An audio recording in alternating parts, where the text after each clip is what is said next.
Hello, I'm Vince White. I'm an employment attorney, and on this channel, we answer publicly posted questions from YouTube users, getting folks the answer they need from an employment attorney. We have a question here from YouTube user VA993, who asks us to follow the Klansman analogy. Quick pause. I don't remember what the analogy was, but it had to do with same race discrimination. White people discriminating against white people, rare.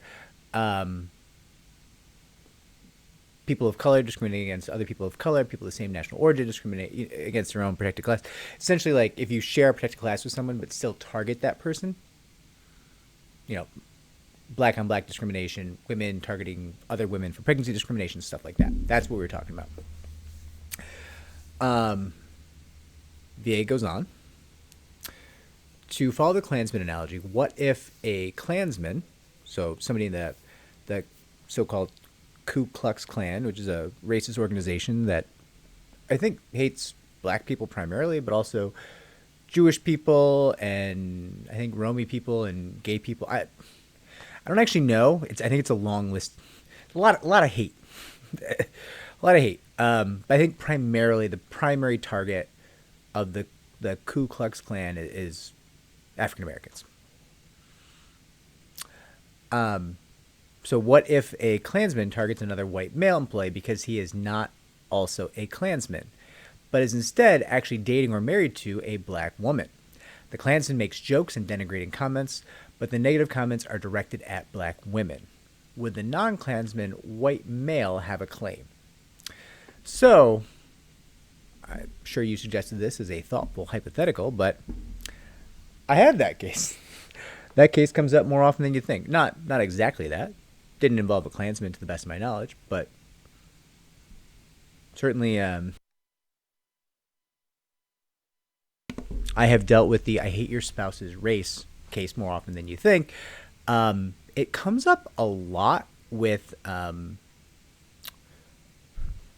maybe it's not surprising, white women married to African American men. There's a lot of hate that gets targeted there. And here's the play. So it's absolutely a claim that can be dealt with. First and foremost, quick note, the playbook for this is a little bit different from jurisdiction to jurisdiction. I'm going to describe the tactics we use just under the federal laws,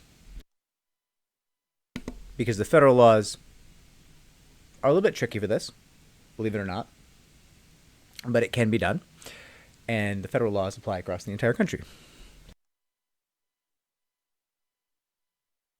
In certain jurisdictions, there are additional laws that you can use to help with this. But it's different from state to state, locale to locale, so you're going to have to check with local counsel.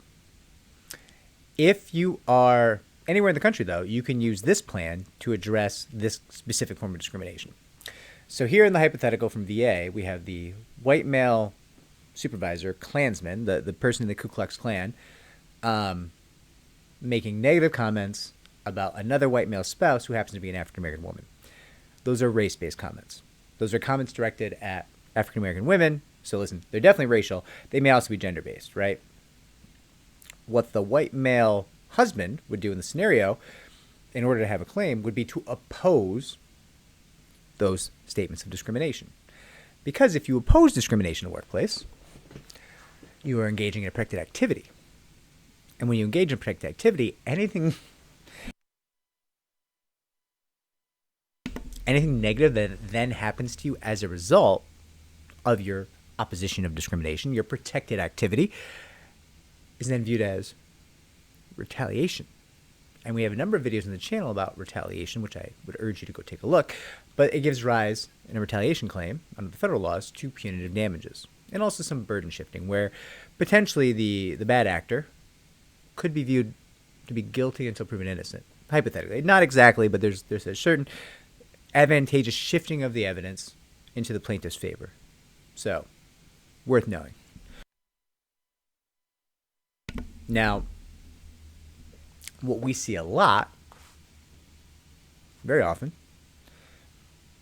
we'll have a white woman working in a job site, and then suddenly the staff find out that she has a black spouse or a black boyfriend. And people will start in with comments, really disgusting comments like, "Oh, you must have a big D," or like, "I bet he beats you," or like, "Oh yeah, was he like a?" I mean, listen, they said, I'm just repeating racist tropes. Was he a basketball player? Stuff like that, right? And she'll routinely be like, "Hey, that's racist. Don't say that. What's wrong with you?" And then they'll get mad. They step up the discrimination towards the husband, but also start to denigrate her because she's married to an African American man. And there's a lot of racism in the world directed at women. Well, I guess everyone. Not as much men that I've seen, and that I've seen in my personal practice. And listen, I don't have the data on this.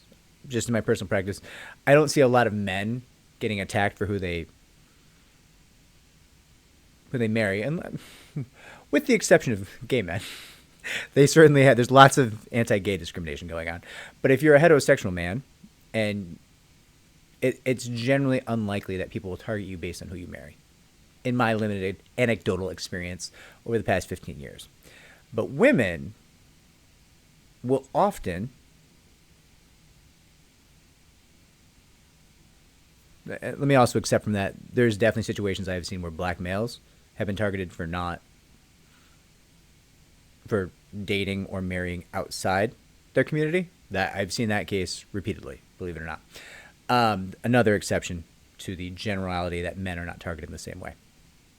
But I digress. There's a lot of groups of men I've found or seen in my practice over the past 15 years that will target women for dating outside their race or dating what is viewed as an unacceptable race, right? This is often African American men, although I've seen it take an anti-Semitic form more than once. And I'm sure there's others, right? This is just anecdotal. This is just me in my past 15 years of practice, what I have seen.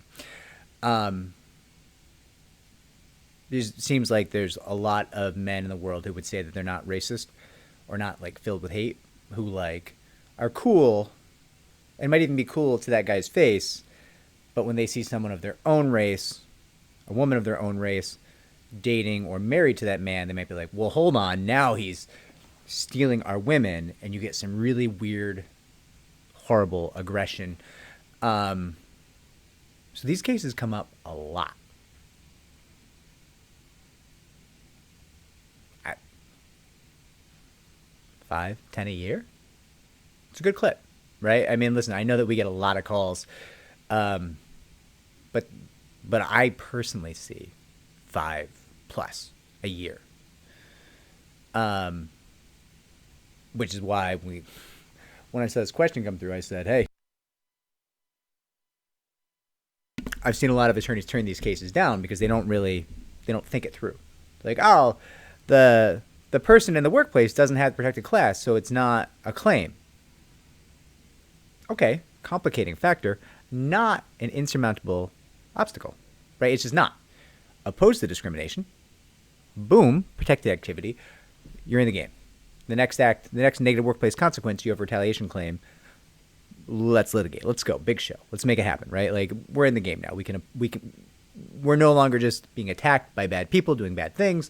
We are now active combatants with our own claims, our own source of leverage, and frankly, our position is now probably much better than the position of the racist or whoever the hateful person is, right? So, VA 993, thank you for your question. Thank you for a hypothetical. I think it was a really valuable one. I hope that my response was valuable. I hope it helps someone somewhere along the way. And, yeah. There's a lot of really hateful people in the world. It's weird. It's weird that I spend time thinking about this. Like, subscribe, comment down below. Share the channel so it can grow.